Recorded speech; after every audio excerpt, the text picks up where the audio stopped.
പ്രിയമുള്ളവരെ, നിങ്ങൾക്കെൻ്റെ വിനീതമായ നമസ്കാരം. 2024 ജൂൺ 19 പ്രശസ്ത ഗ്രന്ഥശില്പി PN പണിക്കരുടെ ഓർമ്മദിനം, വായനാ ദിനമായി നമ്മളേവരും ആചരിച്ചുവല്ലോ. മീരാബെന്നും വായനാമുറ്റവും കൂട്ടുകാരും എന്ന പരിപാടിയിലൂടെ വായനാമുറ്റവും ഒരു വായനാ പക്ഷാചരണം കൂടി ആചരിച്ചു പോരുകയാണ്. ഈ അവസരത്തിൽ എന്നെ ഈ പരിപാടിയിലേക്ക് ഉൾപ്പെടുത്തിയതിന് വായനാമുറ്റത്തിന് എൻ്റെ ഹൃദയം നിറഞ്ഞ സന്തോഷം അറിയിക്കുന്നു.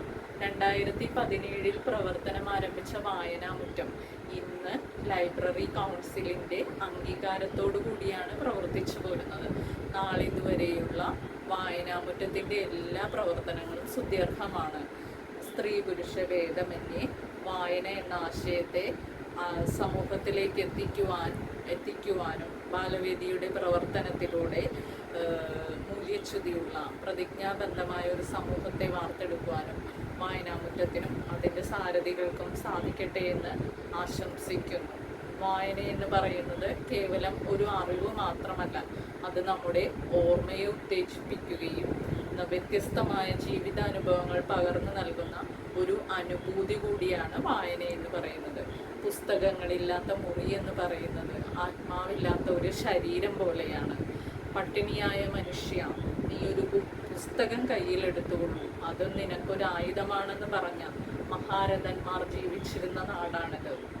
പുസ്തകങ്ങൾ നമ്മുടെ സാംസ്കാരികമായ വളർച്ചയ്ക്ക്, സമൂഹത്തിൻ്റെ ഉന്നതിക്ക് വേണ്ടി വളരെയധികം പ്രാധാന്യം അർഹിക്കുന്നു എന്ന് തന്നെയാണ് ഞാൻ മനസ്സിലാക്കിയിരിക്കുന്നത്.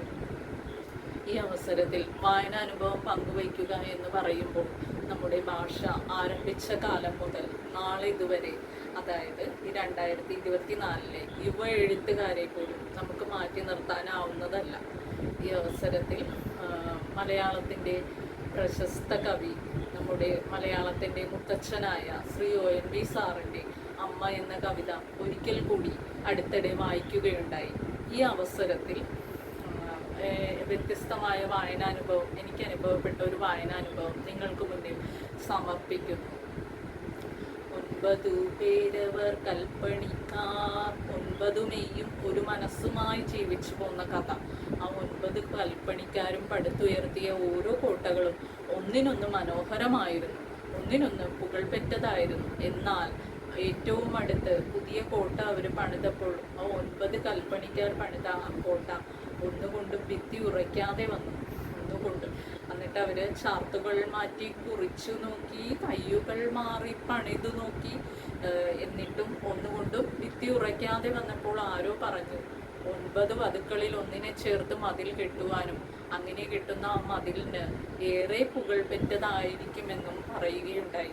അത് കേട്ടപ്പോൾ അധികാരമുള്ളോരത് ഏറ്റുചൊല്ലി എന്ന് എത്രയും ഹൃദയവേദനമായിട്ടാണ് ONV സാർ നമ്മളെ ഓർമ്മിപ്പിക്കുന്നത് ഈ വരികളിലൂടെ. അവസാനം അവര് 9 വധുക്കളിൽ ഒന്നിനെ ചേർത്ത് മതിൽ പടുക്കുവാനായിട്ട് തീരുമാനിച്ചു. കൂട്ടത്തിൽ മുതിർന്നയാളായ കൽപ്പണിക്കാരൻ പറയുകയാണ്, ഇന്നുച്ച നേരത്തു കഞ്ഞിയുമായി വന്നെത്തിടുന്നവൾ ആരുമാട്ടെ, അവളെയും ചേർത്തി മുതിൽ പടുക്കും, അവളീ പണിക്കാരൻ മാനം കാക്കും. എത്ര ഹൃദയഭേദകമായിട്ടാണ് ONV സാറ് ഇങ്ങനെ കാണിച്ചു തന്നിരിക്കുന്നത്.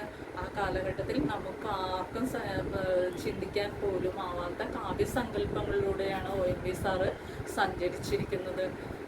അവസാനം ആ അമ്മയെ ചേർത്ത് മതിൽ പണിത് ഉയർത്തുമ്പോൾ ആ അമ്മ പറയുന്നുണ്ട്, ആ സ്ത്രീ, ആ 9 വധുക്കളിൽ പ്രിയപ്പെട്ടവളായ മൂത്ത വധുവായ ആ അമ്മ പറയുന്നുണ്ട്, എന്നെ ചേർത്ത് മതിൽ കെട്ടിക്കോളൂ, എന്നാൽ എൻ്റെ കുഞ്ഞിന് വിശക്കുമ്പോൾ എൻ്റെ അടുത്തേക്ക് കൊണ്ടുവരൂ, എൻ്റെ കുഞ്ഞിന് വിശപ്പ് മാറ്റുന്നതിന് വേണ്ടി എൻ്റെ മാറിടം കെട്ടി അടയ്ക്കരുതേ എന്ന്. എത്ര ഹൃദയഭേദകമായിട്ടും എത്ര സ്നേഹത്തോടെ, എത്ര ദുഃഖത്തോടു കൂടിയാണ് ആ അമ്മ നമ്മളെ കാണിച്ചു തരുന്നത്.